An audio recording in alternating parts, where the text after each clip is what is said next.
Psalm 21. To the choir master, a psalm of David.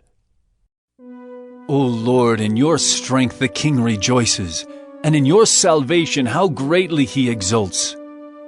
You have given him his heart's desire, and have not withheld the request of his lips. Selah. For you meet him with rich blessings. You set a crown of fine gold upon his head. He asked life of you. You gave it to him, length of days forever and ever. His glory is great through your salvation. Splendor and majesty you bestow on him. For you make him most blessed forever. You make him glad with the joy of your presence. For the king trusts in the Lord, and through the steadfast love of the Most High he shall not be moved. Your hand will find out all your enemies. Your right hand will find out those who hate you. You will make them as a blazing oven when you appear. The Lord will swallow them up in his wrath, and fire will consume them.